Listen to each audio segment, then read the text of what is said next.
Welcome students, आप सभी का स्वागत है। अपने पिछले लेक्चर में हमने आपके साथ सेक्शन 17(1), 17(2), 17(3) डिस्कस किया था। तो उसी के साथ हमने उस वक्त रूल 42 भी डिस्कशन किया था। तो आज हम डिस्कशन कर रहे हैं 17(1), 2, 3 करने के बाद 17(4) और 17(5). हम इसके साथ इसकी रिकॉर्डिंग भी कर रहे हैं स्टूडेंट, और इसको अपने यूट्यूब चैनल पर भी डालेंगे सो दैट आप इसको बाद में भी सुन सकते हैं जब आपके पास टाइम रहेगा। तो थोड़ा सा केयरफुली आप इसको करेंगे आज मेरे साथ। Section 17 sub section 4, section 17 sub section 4 को करने के लिए ये कहते हैं, ये बैंकिंग कंपनी वाला सेक्शन है। तो बैंकिंग कंपनी वाले सेक्शन में बैंकिंग कंपनी आपके पास मैं एक बार और बोल देता हूँ कि हम ICAI-CM में पेपर 7B कर रहे हैं। उसके अंदर इनपुट टैक्स क्रेडिट का लेक्चर चल रहा है और उसके अंदर सेक्शन 17 सब सेक्शन 4 है। तो ये कहता है obtaining method in case of bank ETC for ITC, a banking company or a financial institution including a NBFC बोले तो नॉन बैंकिंग फाइनेंस कॉरपोरेशन होता है, तो उसको हम NBFC बोलते हैं। engaged in supplying services by way of accepting deposits, extending loan or advances shall have the option to either, मतलब कि जो बैंक है, बैंकिंग कंपनी है या फाइनेंशियल इंस्टीट्यूशंस है या नॉन बैंकिंग फाइनेंसिंग कंपनी है, और वे लोग सप्लाइंग और सर्विसेज के अंदर एंगेज हैं, और जो बैंकिंग का काम होता है उस काम के अंदर एक्सेप्टिंग डिपॉजिट, एक्सटेंडिंग लोन्स और एडवांसेस, तो उन लोगों के पास, बैंकिंग कंपनी के पास एक ऑप्शन होता है, और वो ऑप्शन होता है, एक मिनट, वो ऑप्शन होता है comply with the provisions of section 17(2) subsection 2 और avail of every month an amount equal to 50% of the eligible ITC on inputs या capital goods and input services in that month and the rest shall lapse. मतलब कि उस banking company के GSTR 2 में जितना भी eligible ITC रखा होगा, उस एलिजिबल ITC के अंदर से वे 50% अवेल कर लेंगे और बैलेंस का 50% उनका राइट ऑफ हो जाएगा। तो ये बड़ा सिंपल सा इन्होंने बता दिया है। इसको ये करना बहुत आसान भी है, इसके अंदर किसी तरीके की कोई कैलकुलेशन भी नहीं, बस सिंपल जो आपका GSTR 2 के अंदर रिफ्लेक्ट हो रहा है। आज की डेट में रियल टाइम डॉक्यूमेंट GSTR 2 भी है, तो जो भी रिफ्लेक्ट हो रहा है उसका 50% क्लेम किया जा सकता है। अब आगे बोलते हैं ये, however the option once exercised shall not be withdrawn during the remaining part of the financial year. Simple सी बात है, लॉजिकल भी है ये वाली बात, कि वे कहते हैं कि यदि आपने एक बार ये 15% वाला ऑप्शन एक्सरसाइज कर लिया, तब आप इसको विड्रॉ नहीं कर सकते हैं उस फाइनेंशियल ईयर, कम से कम उस फाइनेंशियल ईयर के अंदर। तो या तो आप 17(2) के अकॉर्डिंगली ITC क्लेम करेंगे, या फिर आप 50% ITC क्लेम करेंगे।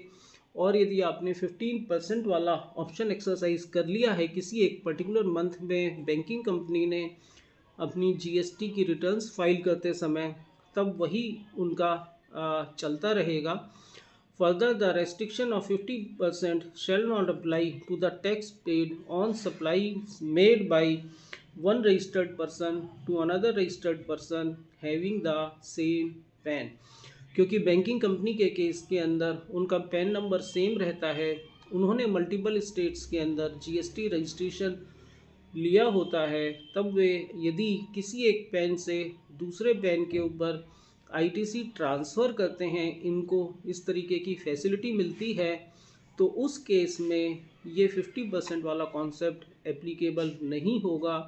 तो क्या एप्लीकेबल होगा कि यदि सेम पैन के ऊपर ट्रांसफ़र हुआ है ITC, तो उसका सारा हिस्सा, सारा शेयर जहां ट्रांसफ़र हुआ है वहां मिलेगा, वहाँ 100% मिलेगा, और बाकी का दूसरे केसेस में 50% ITC क्लेम कर सकते हैं। तो स्टूडेंट, ये आज हमारा सेक्शन 16 सबसेक्शन 4 कंप्लीट हो गया, optional method in case of bank ETC। इसके बाद अच्छा सेक्शन है सेक्शन 17.5। इस सेक्शन को समझने के लिए थोड़ी देर आपको हमारे साथ चलना रहेगा, थोड़ा कंसंट्रेशन भी बनानी पड़ेगी, और इस सेक्शन के जो वर्ड्स दिए गए हैं वर्ड बाय वर्ड आपको फॉलो करना होगा। अब हम ले लेते हैं, इस सेक्शन की हेडिंग है ब्लॉक क्रेडिट। ब्लॉक क्रेडिट का मतलब बिल्कुल ही ब्लॉक है, इसका ITC आपको बिल्कुल भी नहीं मिलने वाला है। ITC not available on certain goods or services. अब ये इसको एक्सप्लेन करते हैं 17.5। तो इसमें सबसे पहली लाइन इन्होंने लिखी हुई है, हम इसको स्टडी कर रहे हैं ICAI-CM में पेपर 7B से, उसका पेज नंबर 154 है ये। तो यहाँ लाइन लिखी हुई है, input tax credit shall not be available. तो इस शैल नॉट बी को आप अंडरलाइन कर लेंगे, input tax credit shall not be available. तो अब ये आगे कहते हैं कहाँ अवेलेबल नहीं होगा, इन respect of the following. Motor vehicles, ऐसा कोई भी व्हीकल जिसके अंदर मोटर लगी हुई है, साइकिल की बात हम नहीं कर रहे हैं, चाहे वो 2 व्हीलर है या फिर 4 व्हीलर है। मैंने मोटर व्हीकल्स की कॉन्सेप्ट को, जैसे ही ये कॉन्सेप्ट यहाँ पर आई है तुरंत इसको एक्सप्लेन कर दिया। दूसरा इसके अंदर मैटर आता है ट्रांसपोर्टेशन ऑफ पर्सनस। आप इसको अंडरलाइन कर लेंगे, पहले अंडरलाइन करेंगे मोटर व्हीकल्स को, फिर अंडरलाइन करेंगे ट्रांसपोर्टेशन ऑफ पर्सनस को। यानी कि इसके अंदर ट्रांसपोर्टेशन ऑफ पर्सनस तो कवर है, लेकिन ट्रांसपोर्टेशन ऑफ गुड्स कवर नहीं है। तो इस चीज़ का भी ख्याल रखेंगे। मोटर व्हीकल्स जिसके अंदर मोटर लगा है फॉर ट्रांसपोर्टेशन ऑफ पर्सनस। अब तीसरा ये लगाते हैं, having approved sitting capacity of not more than 13 persons. मतलब कि जो उसकी सिटिंग कैपेसिटी है वो 13 लोगों से नीचे की है। बेसिकली यहाँ पर एक्ट की जो मंशा है वो कार है या क्या नाम ट्रेवेरा है, सूमो है या फिर अर्टिगा है, या इस तरीके के जो 4 सीटर 5 सीटर सिडान कार होती है, या फिर कोई लग्जरी कार होती है जिसके अंदर 4 सीट्स होती हैं, 5 सीट्स होती हैं, इंक्लूडिंग ड्राइवर है। तो इन्होंने उनको 13 लोगों तक कवर कर लिया है। तो तो ये कहते हैं कि यदि आप इस तरीके का कार है, स्कूटर है या कोई भी मोटर व्हीकल है, ड्राइवर को मिलाकर के उसके अंदर जो सिटिंग कैपेसिटी है वो 13 लोगों की है, उसको बाय करते हैं। तो बाय करते हैं तो उसके ऊपर आपको ITC इनपुट टैक्स क्रेडिट नहीं मिलेगा।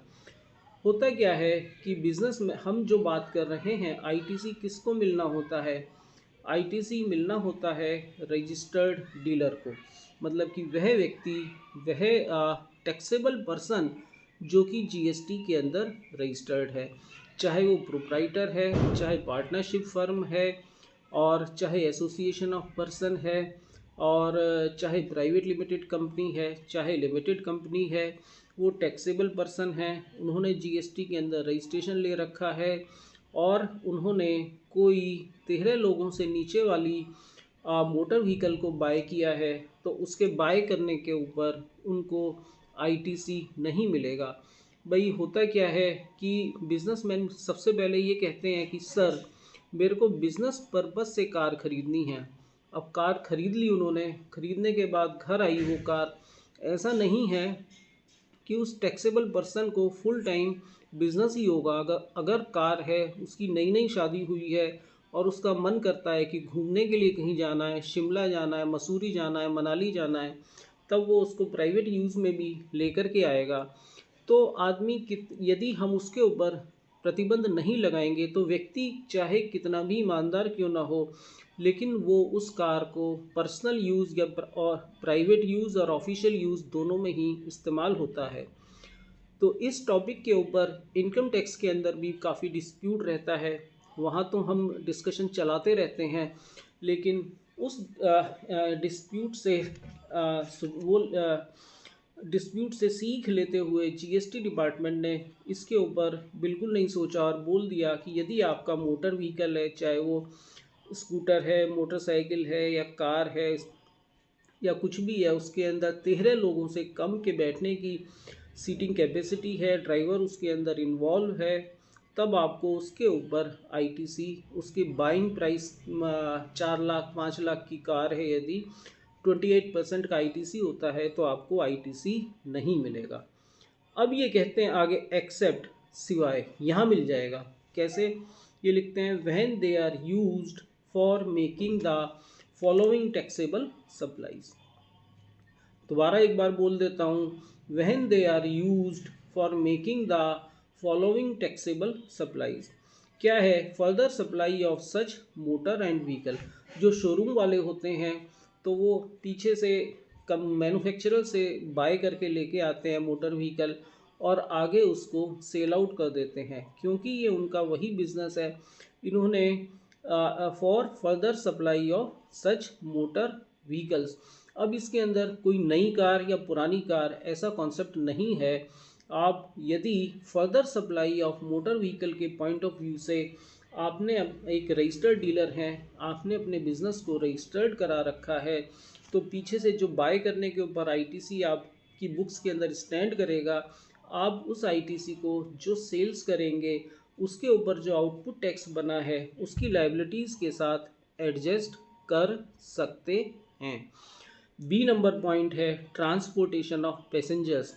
यदि आप जिस बिज़नेस में लगे हैं, आपका बिज़नेस ये कहता है कि आपको ट्रांसपोर्टेशन ऑफ पैसेंजर्स करना है, तो उस बिज़नेस में आपको आईटीसी मिल जाता है। नेक्स्ट है imparting training on driving such motor vehicle. यदि कोई टैक्सेबल पर्सन है, उसने जीएसटी के अंदर रजिस्ट्रेशन ले रखा है, तो उस रजिस्ट्रेशन के अकॉर्डिंगली यदि वो ट्रेनिंग दे रहे हैं ड्राइविंग इत्यादि कराने की, तो उनको रेगुलरली व्हीकल्स की बाय करते रहना होगा। और जब वो बिलिंग करेंगे, जितने स्टूडेंट उनके यहाँ ड्राइविंग स्कूल में हैं, उनके लिए जो भी फीस लेकर के वो बिलिंग करते हैं, उस बिलिंग के ऊपर जो आउटवर्ड टैक्स की लायबिलिटी होती है, उसको वे इस तरीके के आईटीसी के साथ एडजस्ट कर सकते हैं। नीचे लिखा है टैक्स पॉइंट, इसको ध्यान से करेंगे। ये बोलते हैं ITC is available for any motor vehicles for transportation of person having approved seating capacity of more than 13 persons including the driver. कि व्हीकल जैसे टेम्पो ट्रैवलर हो गया, या मिनी बस हो गई, या छोटी बस हो गई, या बड़ी बस हो गई, जिसकी सीटिंग कैपेसिटी 13 लोगों से ज़्यादा की होती है, वो ट्रांसपोर्टेशन ऑफ पर्सनस के अंदर इन्वॉल्व हैं। ड्राइवर उसके अंदर मर्ज है संख्या की कैलकुलेशन करने में। However seating capacity is not than 13 person, then ITC is available, shall be available only if the said motor vehicle are used for making aforesaid supply। अगर 13 लोगों से नीचे की सीटिंग कैपेसिटी है, तो उस केस में अफोरसेड सप्लाई यदि हम करते हैं, जैसे इसने स्मॉल ए के अंदर कैपिटल ए लिखा है for further supply of motor vehicles, transportation of passenger, imparting training on driving such motor vehicles, तब हमें आईटीसी क्लेम कर सकते हैं। बहुत हल्का सा घुमावदार है, लेकिन इसमें ज़्यादा कन्फ्यूज़न होने की आवश्यकता नहीं है। ट्रांसपोर्टेशन ऑफ पर्सनस है, ट्रांसपोर्टेशन ऑफ गुड्स इन्वॉल्व नहीं है। यानी कि यदि आप कोई छोटा हाथी इत्यादि खरीदते हैं, तो उस केस के अंदर आपको आईटीसी बड़े आराम से मिलेगा, क्योंकि ट्रांसपोर्टेशन ऑफ पर्सन है। एक बड़ा मज़ेदार किस्सा आता है उसमें, जैसे अब ये डायमंड के जो डीलर होते हैं या गोल्ड के जो डीलर होते हैं, वो कहते हैं कि मैंने एक लग्जरी कार ख़रीदी और मैं बड़े इम्पॉर्टेंट, बड़े कीमती कुछ डायमंड्स लेकर के और उसको डिलीवर करने के लिए वहाँ जाता हूँ, अपने क्लाइंट के घर जाता हूँ, और मेरे जो डायमंड की वैल्यू है वो 1 करोड़ की है या 2 करोड़ की है, तो ये कहते हैं कि क्या मुझे उसकी कार के बाय करने पर आईटीसी मिलेगा। तो अब आप ये देखेंगे कि वो कार जो बनी हुई है that is meant for transportation of persons, that is not meant for transportation of goods. बेशक आप उस कार के अंदर गोल्ड लेकर जाएं, बेशक आप उस कार के अंदर डायमंड लेके जाएं, कितनी भी वैल्यू के लेके जाएं, लेकिन उसके ऊपर भी आपको आईटीसी मिलने वाला नहीं है। और except when they are used for making the following taxable supply. जो 3 सप्लाई इन्होंने बुक के अंदर नीचे बताई हैं। अब थोड़ा सा इन्होंने मोटर व्हीकल को भी एक्सप्लेन किया है कि मोटर व्हीकल क्या होता है। Motor vehicle means any mechanically propelled vehicle used on road but it does not include a vehicle running on fixed rails। Fix rails का मतलब जो पटरियां होती हैं, तो इसका मतलब रेलगाड़ी को इन्होंने कवर नहीं किया है। A special vehicle used in a factory or an enclosed premises। जैसे फैक्ट्री के अंदर मशीन होती है, रोबोट्स होते हैं, रोबोटिक मशीनरी होती है जो रॉ मटेरियल को या फिनिश गुड्स को या सेमी फिनिश गुड्स को एक स्थान से उठा के दूसरी जगह पर ले जाती हैं, उसको ट्रांसपोर्टेशन करती रहती हैं। तो वो है तो मोटर व्हीकल, लेकिन उसको यहाँ पर कवर नहीं किया गया है। And vehicle having less than 4 wheels with engine capacity not more than 25 cc। 25 एक ऐसे व्हीकल भी इसके अंदर कवर नहीं है। हैविंग लेस देन 4 पहिए, ऐसा व्हीकल जिसके अंदर 4 पहिए लगे हुए हैं, 4 पहिए से कम है और उसकी इंजन कैपेसिटी जो है 25 सीसी से कम की नहीं है। तो ऐसी जो चीज़ होती है वो साइकिल ही हो सकती है, क्योंकि जो टू व्हीलर भी होता है उसकी भी सीटिंग इंजन की कैपेसिटी जो है मिनिमम 70 सीसी तो होती ही है। तो इसके अंदर ये 3 चीज़ें इंक्लूड नहीं हैं। अभी हमने सेक्शन 17(5) किया है, रीडिंग विद द बुक किया है, और उसके अंदर स्मॉल ए किया है। आई एक्सपेक्ट कि ये आपको क्लियर हुआ होगा। इसके शब्दों के साथ ही हमको इसको फॉलो करना होगा। यदि एग्ज़ाम के अंदर आपको कोई भी प्रॉब्लम मिलती है तो इन शब्दों के साथ आप उस प्रॉब्लम को टेस्ट करेंगे, और तभी उसको टेस्ट करने में यदि वो फेल होती है या पास होती है वो आपके डिसीज़न के ऊपर डिपेंड करेगा, यानी उसके ऊपर आईटीसी मिलने वाला है या नहीं मिलने वाला है। अब हम देखते हैं इसका डबल ए। डबल ए का मतलब ये है कि जब ये एक्ट आया होगा तब ये सिंगल ए आया होगा, सिंगल स्मॉल ए आया होगा। डबल ए किसी वजह से रेवेन्यू की लीकेज होती होगी, उस लीकेज को रोकने के लिए डबल ए डाला गया है, और ए बी भी उसी के लिए डाला गया हुआ है। मतलब ये बाद की पैदाइश है, आफ्टर थॉट है, ओरिजिनल एक्ट में ये नहीं था। वेसल एंड एयरक्राफ्ट एक्सेप्ट, ये बिल्कुल सेम टू सेम ऊपर वाले की तरह से ही है। हम ऊपर वाली वही लाइन, ब्लॉक क्रेडिट की लाइन एक बार और पढ़ेंगे। Input tax credit shall not be available in respect of the following vessel and aircraft. मतलब यदि आपके पास कोई वेसल एंड एयरक्राफ्ट है तो उसके ऊपर भी आपको आईटीसी नहीं मिलेगा। अभी हमने पर्सनल यूज़ के लिए या प्राइवेट यूज़ के लिए या ऑफिशियल यूज़ के लिए यूज़ नहीं बोला है।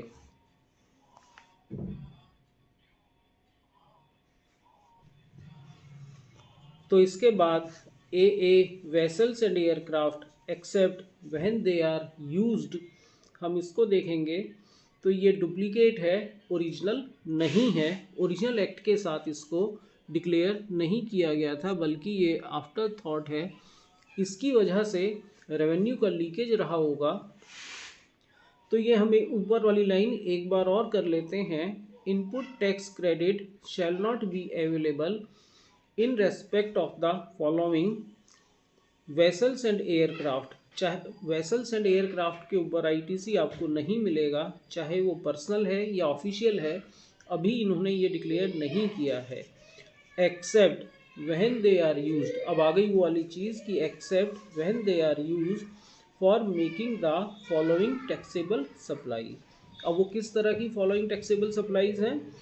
Further supply of such vehicles और एयरक्राफ्ट। तो इन दैट केस मतलब कि कोई व्यक्ति, कोई डीलर, कोई फर्म, कोई कंपनी वेसल्स एंड एयरक्राफ्ट के बिजनेस में इन्वॉल्व है, further supply of such vehicles और सच वेसल्स और एयरक्राफ्ट, तो उसके केस में उसको आईटीसी मिल जाएगा।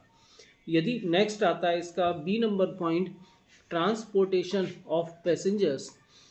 तो ये कहते हैं कि यदि कोई company vessels and aircraft transportation of passengers के बिजनेस में इन्वॉल्व है, तब उसको आईटीसी अवेलेबल है।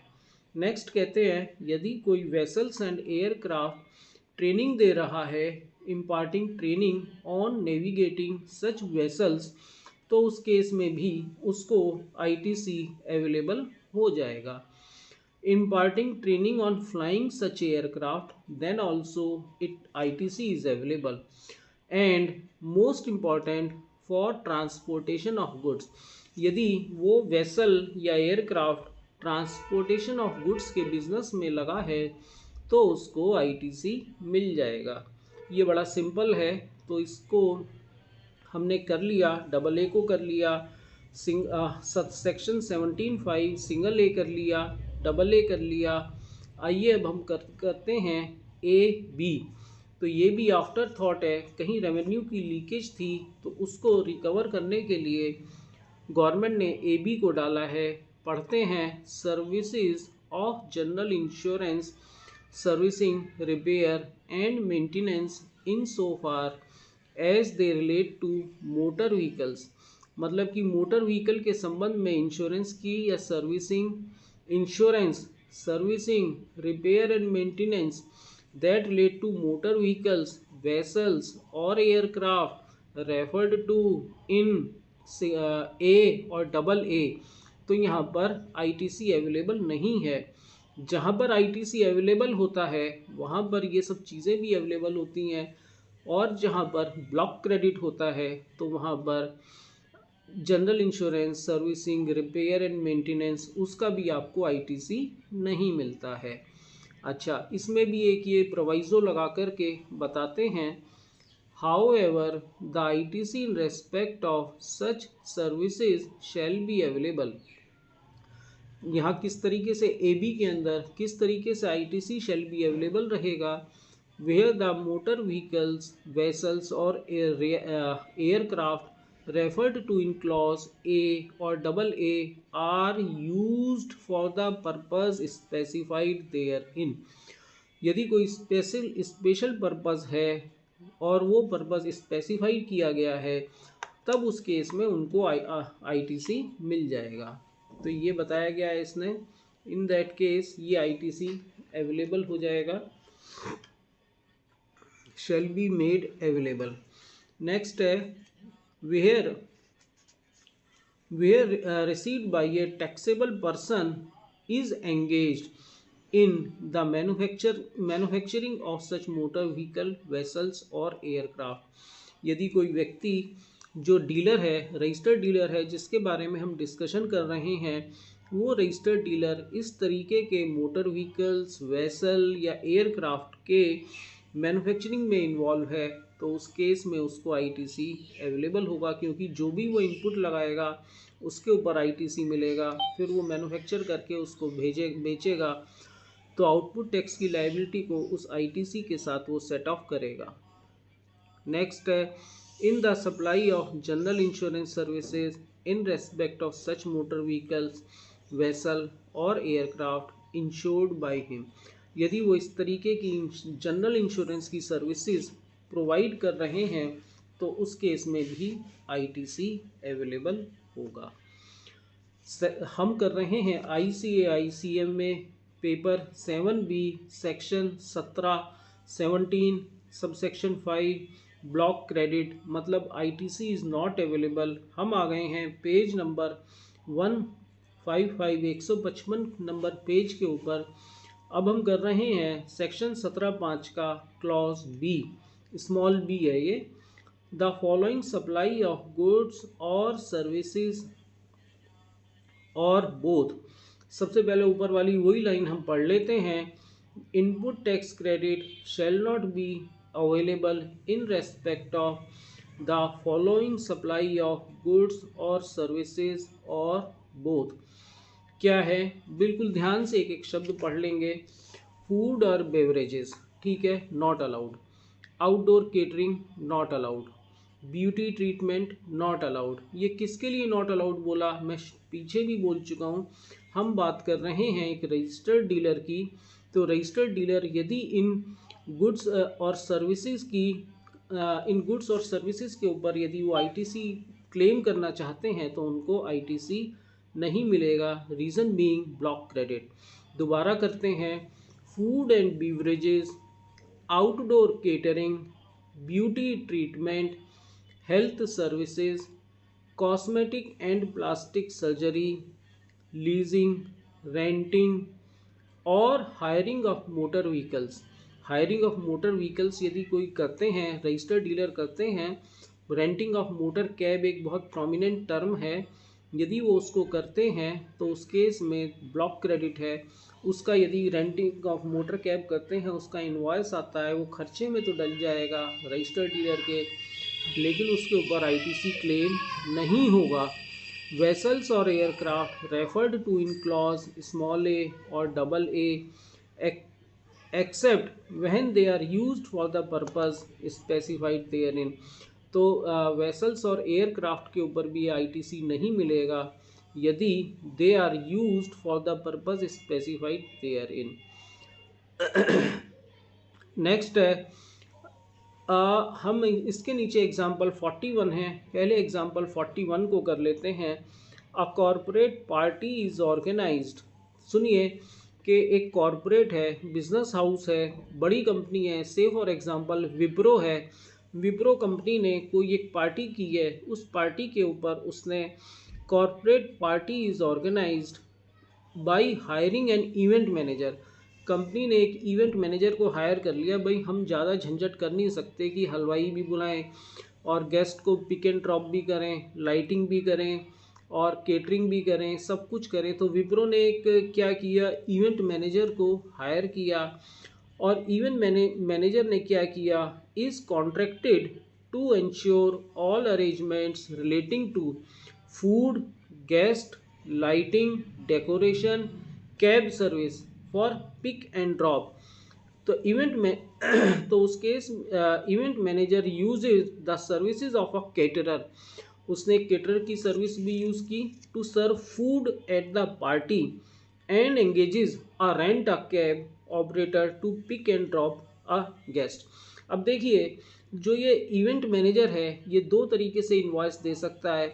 एक तो उसने कंपनी के मैनेजमेंट के साथ, विप्रो के मैनेजमेंट के साथ ये एग्रीमेंट कर लिया कि मैं ये सारा अरेंजमेंट कर दूंगा, टोटल 10 लैक्स लूँगा। तो उसने सिंगल एक लाइन लिखी, services provided for arranging a party for Wipro, और 10 लाख। और दूसरा ऑप्शन है कि उसने हर चीज़ को, पॉइंट नंबर 1 फूडिंग का, पॉइंट नंबर 2 केटरिंग का, point number 3 pick and drop का, डेकोरेशन का, उन सबको खोल करके अलग लिखा। टोटल उसने 10 लाख रुपए लगा दिया, चाहे कोई भी कंडीशन हो। क्योंकि ऊपर सेक्शन 17(5) स्मॉल बी के अंदर लिख दिया गया है, food and beverage, outdoor catering, beauty treatment, health services, cosmetic and plastic surgery. तो इन सब चीज़ों पर कंपनी विप्रो को, चाहे उनका जो इवेंट ऑर्गेनाइज़र है, इवेंट मैनेजर है, किसी भी तरीके से इनवॉइसिंग करे, लेकिन कंपनी को तो आईटीसी मिलने वाला नहीं है। लेकिन हाँ, इवेंट मैनेजर, क्योंकि पीछे से यदि कोई सब कॉन्ट्रैक्ट करते हैं और कोई सर्विसेज लेते हैं तो जो उनके पास बिल आता है उसके ऊपर वो आईटीसी क्लेम कर सकते हैं और उस आईटीसी को अपनी आउटवर्ड सर्विसेज की जो टैक्स की लायबिलिटी आएगी उसके अंदर से माइनस कर सकते हैं। यहाँ पर लिखा हुआ है, credit to event manager for food and rent a cab services available since input supplies have been used for making outward supplies. तो ये इनके लिए हो गया, तो इसको भी हमने कर लिया। इसको करने के बाद इसको भी हम लोगों ने कर लिया। इसको करने के बाद नेक्स्ट पॉइंट उन्होंने लिखा है मेंबरशिप। यदि कंपनी का जो प्रोप्राइटर हैं, डायरेक्टर्स हैं, पार्टनर्स हैं या एसोसिएशन ऑफ पर्सनस हैं, ये लोग किसी क्लब की मेंबरशिप लेते हैं, हेल्थ एंड फिटनेस सेंटर की मेंबरशिप लेते हैं, तो उसके ऊपर भी आईटीसी नॉट अवेलेबल रहेगा। नेक्स्ट है ये बी नंबर पॉइंट के अंदर small I, small double I travel benefit extended to employees on vacation such as leave or home travel consumption concession। तो लीव और होम ट्रेवल कंसेशन भी जो होता है उसके ऊपर भी इनको आईटीसी क्लेम नहीं कर सकती है कंपनी। जो भी इनवॉइसेस जो कंपनी के एम्प्लॉयज़ हैं उसको अपनी एलटीसी करने के बाद ला कर के कंपनी के पास सबमिट करेंगे तो कंपनी को उसके ऊपर भी आईटीसी नहीं मिलेगा। हाँ, इन्होंने नीचे एक छोटा सा लिखा है the ITC in respect of such goods or services or both shall be available where it is obligatory for an employer to provide the same to its employees under any law or for the time being in force. यदि किसी law को compliances पूरी करने के लिए company को ये requirement है कि वो इस तरीके की एलटीसी की सर्विसेज इत्यादि प्रोवाइड करे तो उस केस में आईटीसी अवेलेबल होगा। लेकिन जनरली आईटीसी अवेलेबल नहीं होता है। तो हमने फूड एंड बिवरेजेस वाला कर लिया और credit to event manager for food and rent a cab उसको मिलता है, ये वाला कर लिया। Membership of a club health इस पर नहीं मिलेगा, ये वाला कर लिया। इसके बाद आते हैं हम स्मॉल सी, इसके अंदर आता है works contract services when supplied for construction of immovable property. Bracket में इन्होंने लिख दिया है other than plant and machinery, यानी कि प्लांट एंड मशीनरी पर कुछ करते हैं तो आईटीसी मिल जाता है, लेकिन works contract services when supplied for construction of N immovable property, मतलब कि कंपनी अपने यहाँ कोई लैंड बिल्डिंग उसकी कंस्ट्रक्शन करती है तो उस विद मटेरियल का कॉन्ट्रैक्ट अलॉट कर देती है, तो उस केस में भी कंपनी को इसके ऊपर आईटीसी मिलने वाला नहीं है। बहुत से लोग देखने में ऐसा लगता है, लॉजिकल लगता है, फर्दरेंस ऑफ बिजनेस लगता है, लेकिन जब 17(5) के अंदर लिख दिया है तो वो नहीं मिलेगा, नहीं मिलेगा, नहीं मिलेगा। फिर इन्होंने लिखा है इसके नीचे एक्सेप्ट का मतलब है कब मिलेगा। वो कहते हैं where it is an input services for further supply of works contract service. यदि वर्क्स कॉन्ट्रैक्टर ने जो है कोई इनपुट सर्विस ली है, उस सर्विस को कंज्यूम करके फर्दर वर्क्स कॉन्ट्रैक्ट की प्रोवाइड किया है, सर्विसेज दी हैं, उस केस में ये मिल जाएगा। नेक्स्ट है, अच्छा इसने थोड़ा सा हमें समझाने की कोशिश की है कि यहाँ पर कंस्ट्रक्शन क्या होती है। तो कहते हैं कि construction includes reconstruction, renovation, addition or alteration or repair to the extent of capitalisation to the said immovable property. मतलब कि टू द एक्सटेंट जितना भी पैसा लगाया है वो कैपिटलाइजेशन की तरीके से माना जाएगा और उस सेड इमूवेबल प्रॉपर्टी के केस में। एक तो ये वाला पॉइंट हो गया। नेक्स्ट ये प्लांट एंड मशीनरी को भी हमको क्या मतलब थोड़ा समझाना चाहते हैं। Plant and machinery means apparatus, equipment and machinery fixed to earth by foundation or structural support, by foundation or structural support के थ्रू प्लांट एंड मशीनरी को यदि हमने भूमि के अंदर, लैंड के अंदर ग्रोथ कर दिया है, इंस्टॉल कर दिया है, तो उसको भी हम प्लांट एंड मशीनरी मानते हैं।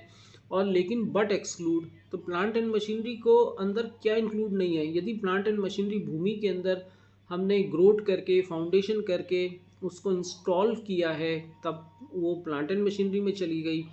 लेकिन इसके अंदर लैंड, बिल्डिंग और अदर सिविल स्ट्रक्चर, यदि हमने कोई मशीन को लगाने के लिए कोई लैंड लिया है, कोई बिल्डिंग बनाई है या फिर कोई दूसरा सिविल स्ट्रक्चर बनाया है, तो वो प्लांट एंड मशीनरी के अंदर कवर नहीं होगा। टेली कम्युनिकेशन टावर्स जो होते हैं बड़े कॉस्टली होते हैं, तो वो भी प्लांट एंड मशीनरी में जब इन्होंने लिख ही दिया है कि टेली कम्युनिकेशन टावर्स, तो वो कवर नहीं होंगे। Pipelines laid outside the factory premises तो वो भी प्लांट एंड मशीनरी में कवर नहीं होंगी। तो land and building or any other civil structure, telecommunication, pipeline, ये सब इसके अंदर कवर नहीं होंगी। तो प्लांट एंड मशीनरी के ऊपर आपको आईटीसी मिलने वाला है, लेकिन कुछ कंडीशंस इन्होंने हमें समझाई हैं जिसके ऊपर या वो प्लांट एंड मशीनरी पर नहीं मिलेगा, और क्या चीज़ें प्लांट एंड मशीनरी से एक्सक्लूड किया गया है। इसके बाद सेक्शन 17(5) का हमने ए कर लिया, बी कर लिया, सी कर लिया, अब हम डी कर लेते हैं।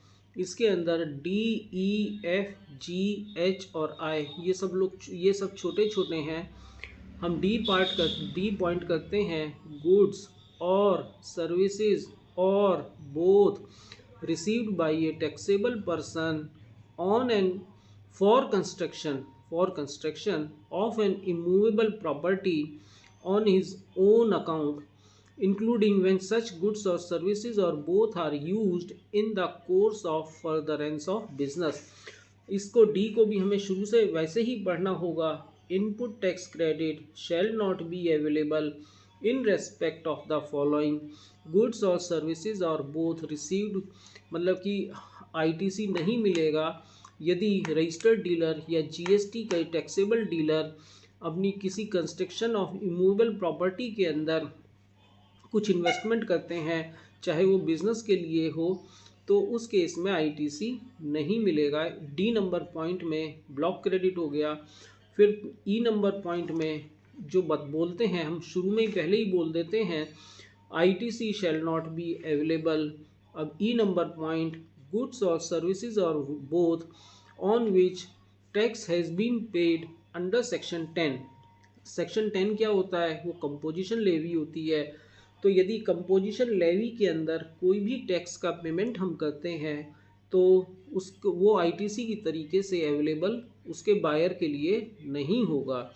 इसके बाद एफ नंबर पॉइंट है, फिर हम पढ़ लेते हैं, ITC shall not be available F number point goods or services or both received by a NRTP. यदि एनआरटीपी कोई गुड्स एंड सर्विसेज को लेते हैं, बाय करते हैं, रिसीव करते हैं, तो उनको आईटीसी क्लेम नहीं कर सकते हैं। बट यदि वो कुछ गुड्स इंपोर्ट करते हैं तो उस आईटीसी को सेट ऑफ कर सकते हैं अपनी आउटवर्ड टैक्स की लायबिलिटी के अगेंस्ट, यानी कि इंपोर्ट करने के ऊपर उनको अवेलेबल होता है। जी नंबर पॉइंट है, फिर हम पढ़ लेते हैं, ITC shall not be available, point number G, goods or services or both used for personal consumption. ठीक है, बिल्कुल सिंपल सी बात है, नहीं मिलेगा। इसके बाद एच नंबर पॉइंट है, input tax credit shall not be available in respect of, H number point है, इसको मैं थोड़ा सा समझा देता हूँ, गुड्स लॉस्ट, स्टोलन, डिस्ट्रॉयड या रिटर्न ऑफ, या फिर disposed of by way of gift और फ्री सैंपल। यहाँ पर ये कहते हैं कि बच्चों इस चीज़ को स्टूडेंट समझना कि आपके स्टॉक में कोई गुड्स रखा हुआ था, किसी भी वजह से वो लॉस्ट हो गया, स्टोलन हो गया, चोरी हो गया, रखे रखे ख़राब हो गया, इवेपोरेट हो गया, डिस्ट्रॉय हो गया, तो जितना आप उसको बाय करके लाए थे तो उस इनवॉइस के अंदर आईटीसी रखा मिला था आपको, वो आईटीसी आपने कंज्यूम कर लिया था, उसको आपने यूटिलाइज़ किया था अपनी आउटवर्ड टैक्स की लायबिलिटी के साथ सेट ऑफ करने में। अब क्योंकि वो गुड्स लॉस हो गया है, स्टोलन हो गया है, डिस्ट्रॉय हो गया है, या आपने किसी वजह से उसको राइट ऑफ किया है, ऑब्सोलीट हो गया है, पुराना हो गया है, तो जितना माल आपने इस तरीके से राइट ऑफ इत्यादि किया है, प्रोपोर्शनेटली जो आपने आईटीसी यूटिलाइज़ किया था, कंज्यूम किया था, बुक्स के अंदर लिया था, उतना ही आईटीसी जितना आपने राइट ऑफ इत्यादि किया है उतना आईटीसी आनुपातिक रूप से आप रिवर्स कर देंगे। साथ ही ये भी कहते हैं कि यदि आप गिफ्ट या फ्री सैंपल देते हैं, जो माल बनाते हैं, इनपुट यूटिलाइज़ करते हैं, इनपुट को बाय करने में उसके ऊपर आप आईटीसी क्लेम करते हैं। फर्दर उससे जो गुड्स मैन्युफैक्चर हुआ है उस गुड्स को by way of free sample आप बेच देते हैं तो वो भी आईटीसी आपको नहीं मिलेगा। लास्ट पॉइंट है इसके अंदर आई नंबर पॉइंट, ये आईटीसी आपको नहीं मिलेगा। Any tax paid in accordance with the provisions of section 74, 129 and 130। तो यहाँ पर आता है सेक्शन 74, कोई डिमांड है, इवेजन ऑफ टैक्स किया है, आपने कोई चोरी की है टैक्स की, या कोई गलती से हुआ है, कोई लीगल प्रोसीडिंग्स हुई हैं, तो उसके अगेंस्ट भी यदि आपने कोई टैक्स खजाने में ट्रेजरी में डिपॉजिट किया है तो उस चालान से जो पैसा आपके कैश लेजर में पहुंचा है तो उसका भी आप आईटीसी क्लेम नहीं कर सकते हैं। तो स्टूडेंट्स, हमने कोशिश किया कि इसको जल्दी आपको समझा पाएँ। सेक्शन 17 सब सेक्शन 4 किया है हमने, सेक्शन 17 सब सेक्शन 5 किया है हमने। इसके बाद बनता है सेक्शन 18, वो हम अपने नए वीडियो में, दूसरे वीडियो में आपको समझाएंगे। आज के लिए इतना ही। ठीक है, ओके, गुड बाय।